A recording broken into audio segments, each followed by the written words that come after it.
Assalamualaikum warahmatullahi wabarakatuh. Perkenalkan, nama saya Firil Safinatul Najah, asal kelas dari Pengjas 5B dengan nomor absen 32 dan NIM 1805339. Nah, teman-teman, di sini saya akan menjelaskan sedikit materi tentang pendidikan jasmani. Apa itu makna pendidikan jasmani, lalu fungsinya, dan permasalahan-permasalahan pendidikan jasmani yang selalu ada di sekolah. Juga saya akan menjelaskan tentang landasan pendidikan jasmani. Teman-teman semua, tonton terus videonya sampai akhir karena ini penting bagi kita semua, apalagi kita sebagai pendidik, sebagai calon pendidik di sekolah-sekolah nanti. Ini benar-benar sangat bermanfaat. Stay terus di video ini, tonton terus sampai akhir. Oke, selanjutnya kita langsung saja ke materi yang pertama. Oke, yang pertama itu ada makna pendidikan jasmani, atau bisa disebut dengan apa sih pendidikan jasmani. Nah, pendidikan jasmani itu menurut saya pembelajaran yang ada di sekolah, maupun itu SD, SMP, dan SMA.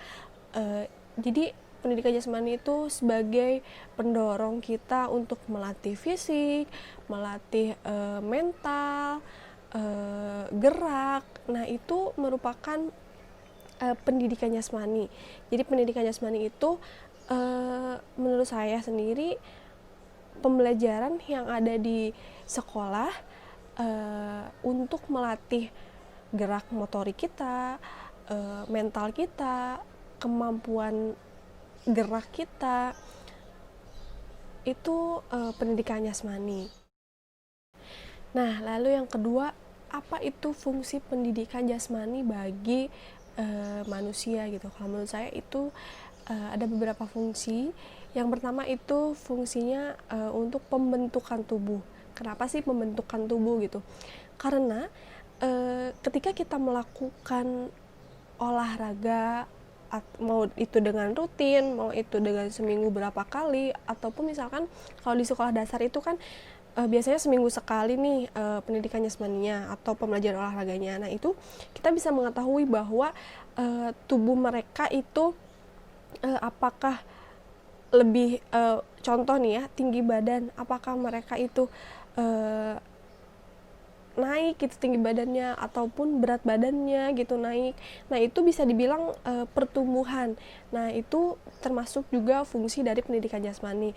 Ataupun misalkan otot mereka udah sedikit membesar gitu kan. Tapi kalau misalkan anak SD kan belum tentu sampai besar gitu ya.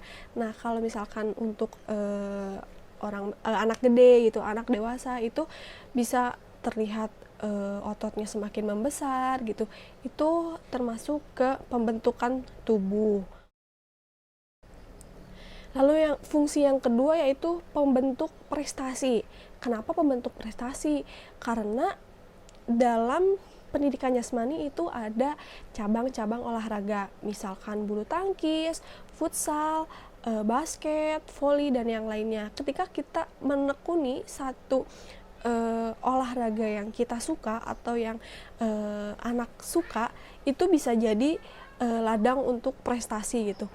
Karena ketika mereka tekun, mereka rajin latihan, itu bisa saja mereka ingin berprestasi misalkan. Jadi dia tuh rajin latihannya, rajin pokoknya intinya ketika dia masuk dalam satu olahraga yang dia inginkan atau yang dia tekuni dan dia ingin membuahkan hasil, itu bisa termasuk dengan pembentukan prestasi. Lalu fungsi yang ketiga yaitu sebagai pembentuk sosial. Kenapa pembentuk sosial? Karena dalam olahraga itu tidak hanya individu saja, bisa pun per kelompok, bareng dengan teman-teman, mengenal teman-temannya lebih dekat gitu. Karena dalam pendidikan jasmani ataupun olahraga satu cabang itu misalkan ada per kelompok. Nah, itu kita tuh bagaimana cara kita harus kompak sama teman-teman gitu ya. Misalkan kita sedang pembelajaran olahraga nih, lalu ada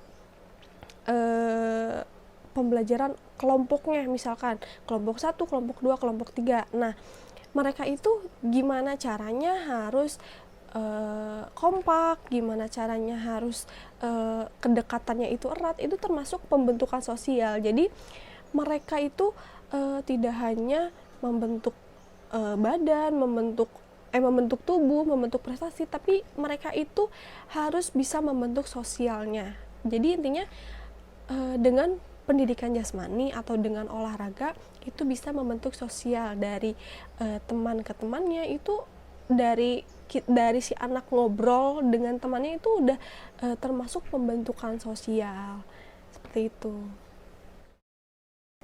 Oke, lalu yang ketiga, ada permasalahan apa saja sih yang sering terjadi di sekolah-sekolah.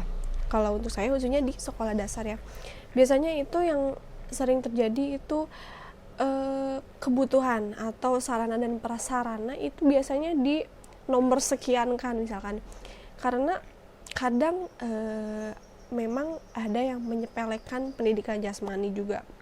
Misalnya si gurunya tuh pendidikan jasmani di sekolah dasar paling cuman ini doang, misalkan cuman gerak lutut, gerak tangan, gerak kaki, tapi itu memang tidak seperti itu bahwasanya teman-teman. Karena kenapa? Ketika anak sekolah dasar itu tumbuh menjadi lebih menjadi lebih besar misalkan, atau lebih dewasa gitu, itu tuh kita tuh atau gini nih ya, misalkan ada guru SD pendidikan jasmani, guru SD Penjas, itu biasanya yang ada yang sering, so kalian lakukan gerakan ini, terus guru olahraganya itu pergi kemana. Itu tuh hal yang sering saya ketahui di sekolah-sekolah dasar. Seharusnya itu tidak seperti itu.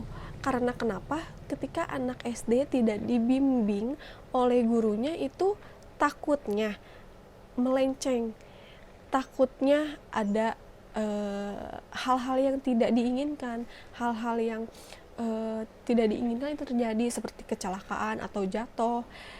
Bahwasanya kan anak SD itu harus kita bimbing gitu ya, harus kita lihat, harus kita ayomi gitu, harus kita beri selalu nasihat gitu, harus seperti itu gitu. Kadang itu yang saya tahu dan yang sering terjadi gitu di sekolah-sekolah dasar. Terus yang kedua, paling sarana dan prasarana biasanya itu masih kurang ya di sekolah-sekolah dasar. Bisa lahannya terlalu sempit, misalkan tidak sebesar apa yang harusnya diterapkan itu. Terus juga sarana dan prasarana, semisalkan anak punya minat dan bakat yang memang minat dan bakat gitu ya, tapi untuk sarana dan prasarananya itu tidak memadai.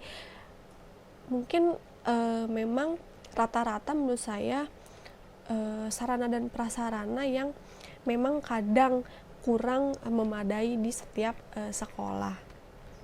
Lalu apalagi ya, itu saja sih paling untuk kekurangan yang saya lihat gitu ya. Apalagi di Sumedang, mungkin di Sumedang memang ada sarana prasarana yang memang sudah lengkap, adapun sarana dan prasarana yang memang belum lengkap. Jadi landasan pendidikan jasmani dan olahraga secara psikologis itu melibatkan dua orang, baik itu siswa dengan pengajar, baik itu pengajar dengan pengajar.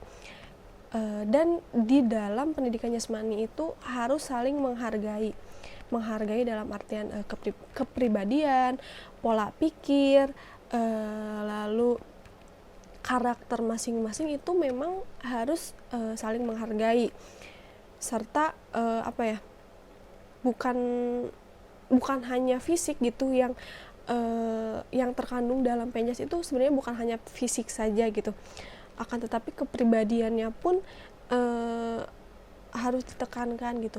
kepribadiannya pun harus ditekankan. Nah, lalu program pendidikan jasmani yang baik, yang benar itu harus dipahami dahulu oleh si pengajar atau guru yang akan mengajar. Karena kenapa? Karena guru yang mengetahui tentang psikologis anak, karakter si anak itu seperti apa. Jadi landasan yang utama gitu, si guru itu harus memahami tentang pendidikan jasmani. Nah, baik, mungkin hanya segitu saja yang bisa saya sampaikan. Lebih dan kurangnya mohon maaf. Juga mohon maaf apabila memang ada kata-kata yang sedikit kurang berkenan di video kali ini. Akhir kata, wabillahi taufiq wal hidayah. Wassalamualaikum warahmatullahi wabarakatuh. Terima kasih semuanya. Semoga pembelajaran ini bermanfaat bagi kita semua. Bye-bye.